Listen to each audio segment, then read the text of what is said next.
Do you work or study? Well, I'm still a student. I have just completed my 10 plus 2 and I have plans for my further studies now.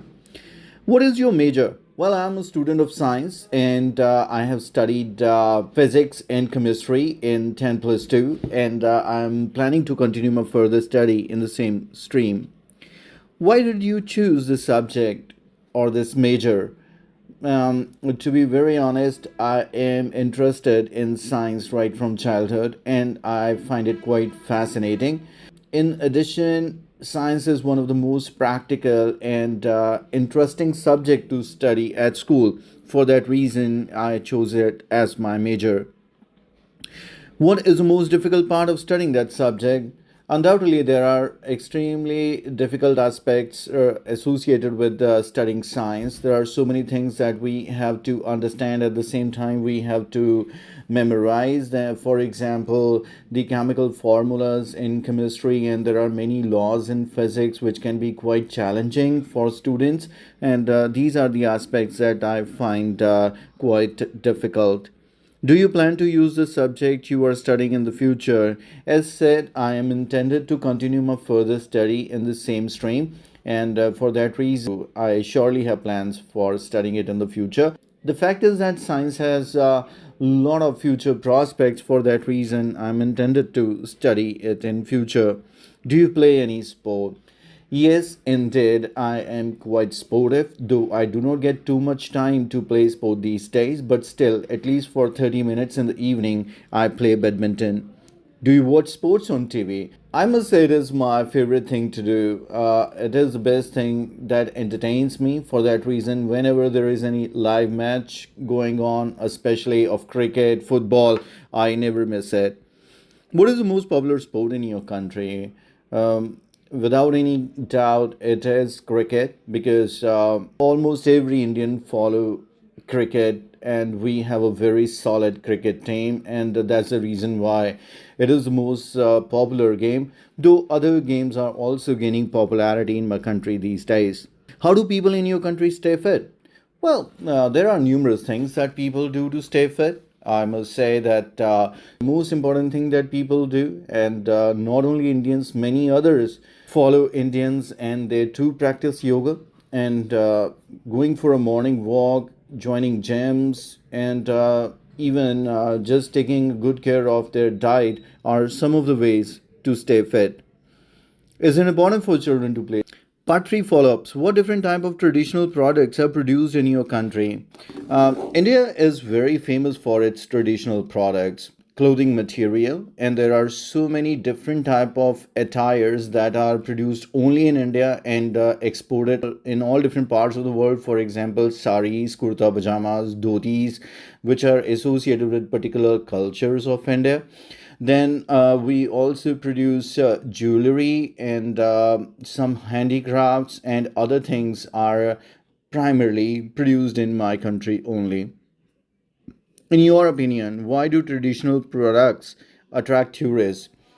As far as I can understand, traditional products are very unique to a particular place and they are so hard to find at any other place. For example, you visit any shopping mall of the world, you would find almost similar products being sold. But when you visit a particular historical place, a monument, or a small city, you find the things that you do not find anywhere else. For that reason, tourists easily get attracted towards traditional products. Do you think there are benefits of traditional products to locals? Yes, I can certainly say because no doubt tourists get attracted and buy them just as a souvenir or just to experience it. But locals are being using those kind of products for ages. At the same time, it has flourished as a industry today because many locals who are engaged in this business of producing such local goods and selling it, and it is helping in improving their economy. Do you think that government should help in the promotion of traditional products?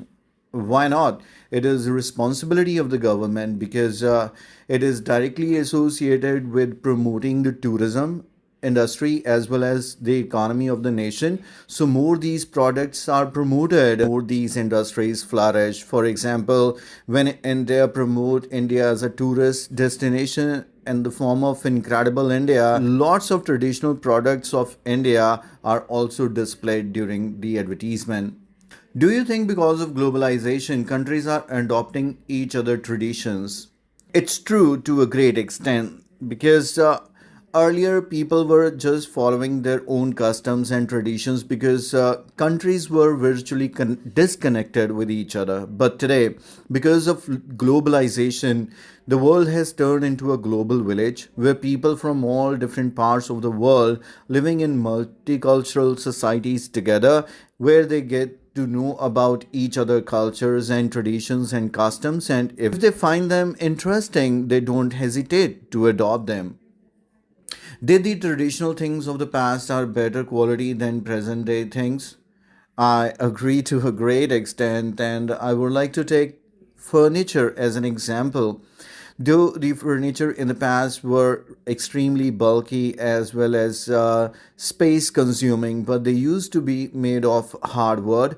They used to be very tough, and even today, the antique furniture, almost 100 or 300 years old, is in very good quality. But today's furniture is kind of made of paper and very flimsy material. That's why it lacks the quality, though it has compact design and beautiful looks as compared to the traditional one. Do you think it is necessary to protect traditions? I completely agree because if we are not going to save our traditions, we are going to lose our culture as well as our identity because traditions are something. That's the reason why people living in multicultural countries try to keep up their traditions so that others can recognize them according to their traditions and customs that they follow.